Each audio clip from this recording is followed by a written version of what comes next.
Hello, students of class 8. I am S.K. Mitra of DAVCCL Giridih. Today, in science subject, I will deliver you a lesson on the chapter force and pressure. Now, students, first of all, we will understand what is the meaning of force, and thereafter we will discuss various effects of force on a body, and after that we will discuss other topics of this chapter. Now students, you listen very carefully what I am saying, then I think you will understand it properly. Now students, you see, this is the name of the chapter, force and pressure. तो सबसे पहले इस chapter में हम लोग जानेंगे force क्या है, व्हाट इज फोर्स. ना सपोज एक रूम में फ्लोर पर एक बॉक्स रखी हुई है और वो पोजीशन ए पे रखी हुई है. ओके, अब अगर हम इस बॉक्स को ए से बी तक लाना चाहते हैं तो हम कैसे ला सकते हैं? आइदर हम इसे पुल करके यानी खींच कर ला सकते हैं, या पीछे से धकेल कर यानी पुश कर ला सकते हैं. तो हमारे पास दो ऑप्शन है, आइदर बाय पुलिंग और bye pushing we can bring the box from A to B. Okay? तो this pull और push ये क्या है? यही पुल या पुश, इसी को हम कहते हैं फोर्स. जब एक बॉडी दूसरी बॉडी पर पुल या पुश अप्लाई करती है तब हम कहते हैं कि force is applied. Okay, So on the basis of this we have given the definition of force. Force की हम definition देंगे. Force is a pull or push exerted on a body when there is an interaction. There is an interaction between two bodies. एक body दूसरे body पर push या पुल के form में force लगाती है जब दोनों बॉडी के बीच इंटरेक्शन होती है, यानी दोनों कांटेक्ट में आते हैं. हालांकि बाद में हम लोग पढ़ेंगे कि ऐसी भी स्थिति होती है कि जब बिना कांटेक्ट का भी फोर्स लग सकती है, उसको हम लोग बाद में डिस्कस करेंगे. अब जैसे सपोज मान लो एक बॉल को अगर हम एक ज़मीन पे रोल कर दिए, लुढ़का दिए, तो वो थोड़ी दूर जाएगी और जाने के बाद अपने से वो बॉल रुक जाएगी. होता है ऐसा. अब हम लोग सोचे अगर कि क्यों ये बॉल रुक गई अपने से, कौन इसे रोका? तो students, you see, this is the ground. When you throw the ball, means जब बॉल को हम छोड़े ज़मीन पर, तो डेफिनेटली उसमें हम थोड़ा सा पुश लगाए यानी फोर्स लगाए, जिसके कारण उसमें थोड़ी स्पीड आई और उससे वो आगे बढ़ी. जैसे ही बॉल जमीन से कांटेक्ट पे आया, जमीन के साथ टच हुआ, तो जमीन ऑटोमेटिकली उस पर एक फोर्स लगाना शुरू किया. ठीक है, और ये फोर्स बॉल जिस तरफ जा रही है उसकी विपरीत ऑपोजिट डायरेक्शन में लगना शुरू हुआ. इसे हम कहते हैं force of friction. Force of friction. तो ये बॉल के स्पीड को धीरे धीरे कम कर रहा, करते करते एक ऐसी पोजीशन आती है जब बॉल रुक जाती है.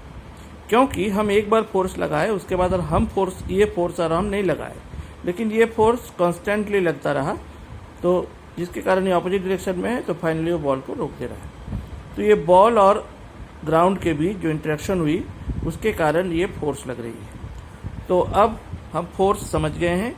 फोर्स क्या है कि या ये एक पुल है या पुश है जो एक बॉडी दूसरी बॉडी पर लगाती है जब दोनों के बीच कोई कांटेक्ट हो, कोई इंटरेक्शन हो। ओके, अब इसके बाद हम लोग पढ़ेंगे effects of force.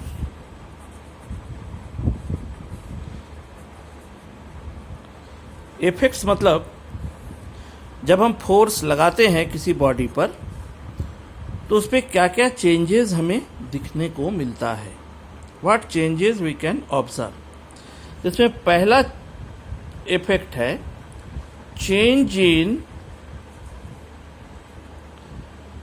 The state of motion.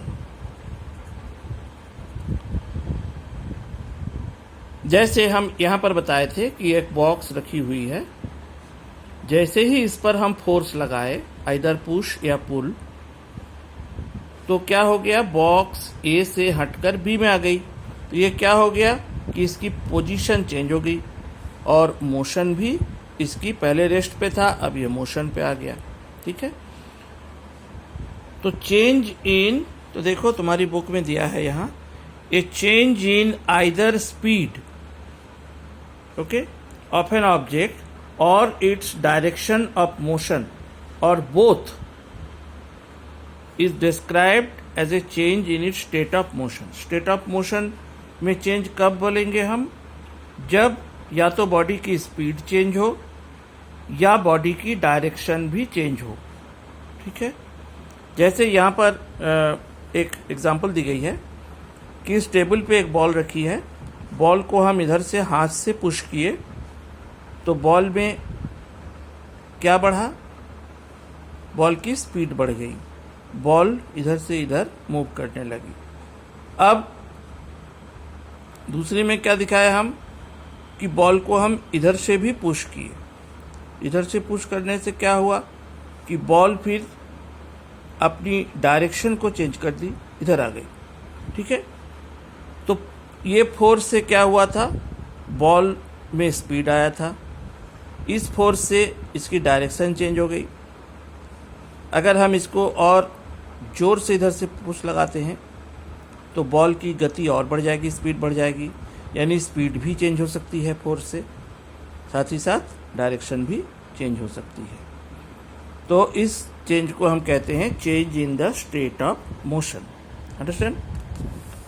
तो फोर्स से बॉडी की मोशन चेंज हो सकती है।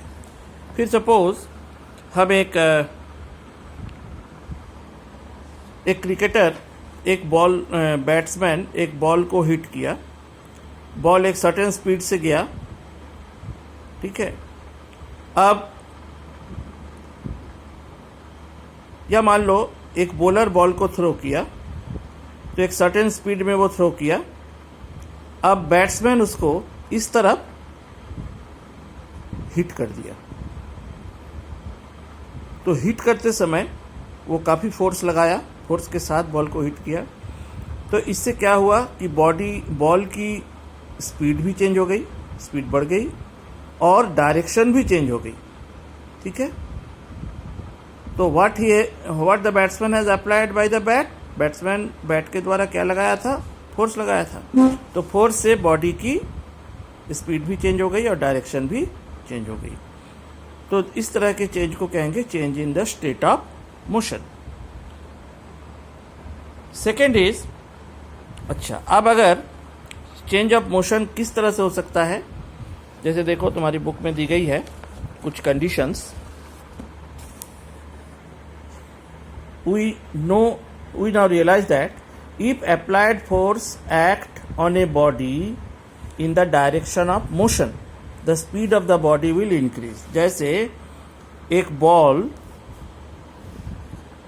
इधर से चल रही है, हम उसी डायरेक्शन में इस पर फिर पीछे से इसको पुश लगा दिए तो बॉल की स्पीड क्या हो जाएगी, इंक्रीज कर जाएगी, स्पीड विल इंक्रीज। सेकेंड में क्या कह रहा है, if the direction of the force of the body is opposite to the direction of motion.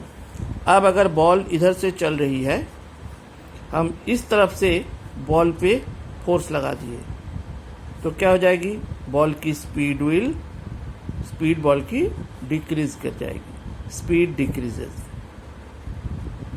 समझ में आ रही बात कि अगर सेम डायरेक्शन में हम फोर्स लगाते हैं तो बॉल की स्पीड बढ़ जाती है, अगर ऑपोजिट डायरेक्शन में हम फोर्स लगाते हैं तो बॉल की स्पीड डिक्रीज कर जाती है।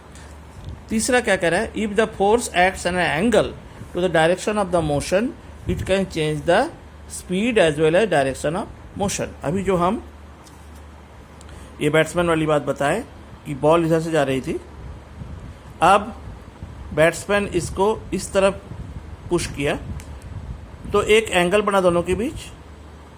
तो जब एंगल बनते हुए एक फोर्स लगती है किसी बॉडी पर, एंगल बनाते हुए, तो बॉडी की डायरेक्शन भी चेंज हो जाती है और स्पीड भी चेंज हो जाती है।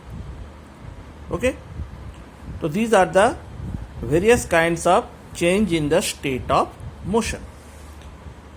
सेकेंड क्या है, change in the size and shape of the object. दूसरा चेंज क्या है, change in size and shape of an object.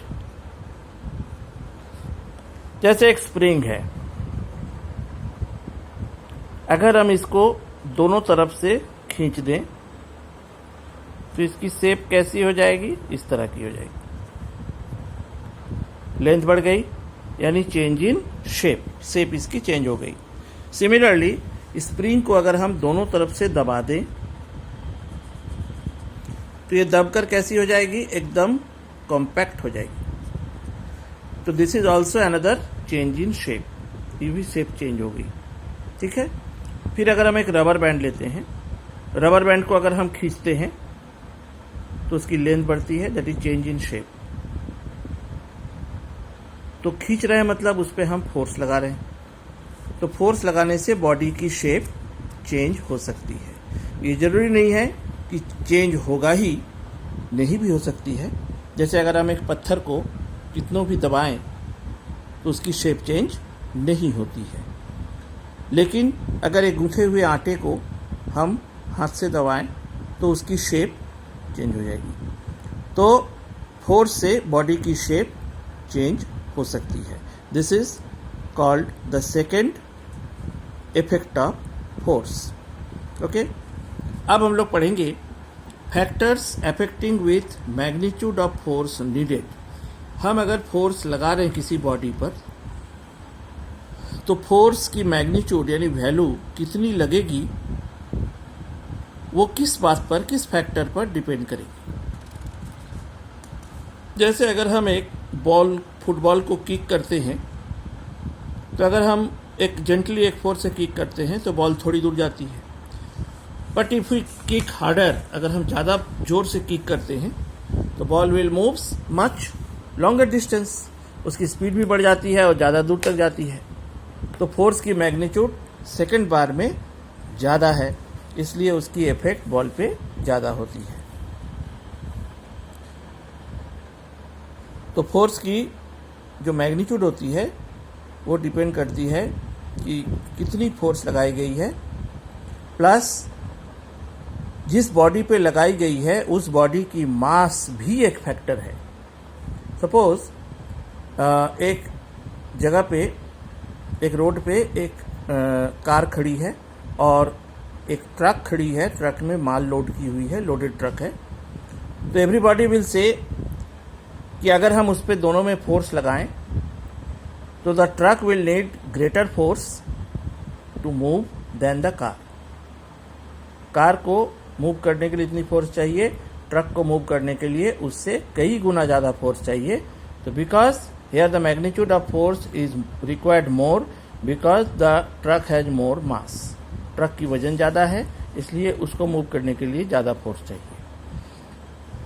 Okay, सो किसी भी बॉडी की पर लगाई गई फोर्स को जब हम मेजर करते हैं तो हियर यू सी एक इंस्ट्रूमेंट दिखाई गई है, इसको हम कहते हैं स्प्रिंग बैलेंस। इस स्प्रिंग बैलेंस से हम फोर्स को मेजर करते हैं।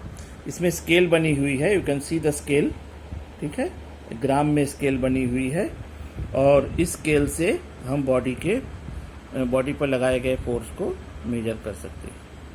We will read discuss spring balance in higher class. Now next we will see force has both magnitude and direction. जब हम फोर्स की बात करते हैं तो फोर्स में दो चीज़ें हमें कहने की ज़रूरत पड़ती है. वन इसकी value magnitude and second is direction, कि किस डायरेक्शन में फोर्स लगाई गई है.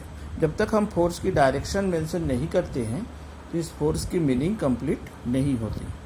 अगर हम कहते हैं कि I have applied force on a body, तो हमें ये कहना होगा कि हम इस फोर्स को उस बॉडी पे किस डायरेक्शन में अप्लाई किए हैं. ओके, तो यहाँ पर कहा गया है, देखो, it is now easy to understand that we need to know both the magnitude of force and the direction in which it acts to completely specify it. Force को अगर हम कम्प्लीटली डिस्क्राइब करना चाहते हैं, स्पेसिफाई करना चाहते हैं, तो हमें दो चीज़ों की ज़रूरत पड़ती है. एक, इसकी मैग्नीट्यूड, कितनी फोर्स लगाई गई है, और सेकेंड इसकी डायरेक्शन, किस डायरेक्शन में फोर्स लगाई गई है. क्योंकि डायरेक्शन एक काफ़ी इम्पॉर्टेंट फैक्टर है जो बॉडी की फोर्स की जो इफ़ेक्ट होती है उसको चेंज कर सकती है. जैसे अभी हम बताए थे कि एक बॉल को अगर हम ज़मीन पे रोल कर दिए और दूसरी तरफ से बॉल को हम रोक दिए, तो रोकने वाली जो फोर्स है वो क्या कर रही है, बॉल की स्पीड को घटा दे रही है. तो स्पीड में जो चेंज आ रही है that is due to the direction of force. Direction, हम ऑपोजिट डायरेक्शन में फोर्स लगाए इसलिए बॉडी की स्पीड घट गई. और वही चीज़ अगर हम जिस तरफ रोल किए थे सेम डायरेक्शन में फोर्स लगा दें तो बॉडी की स्पीड और बॉल की स्पीड और बढ़ जाएगी. तो direction is an important factor of force. तो स्टूडेंट्स, आज हम लोग इतना ही डिस्कस करेंगे. Now in our next lesson we will discuss about types of force, that is balanced and unbalanced force. Okay, now today I want to complete my lesson by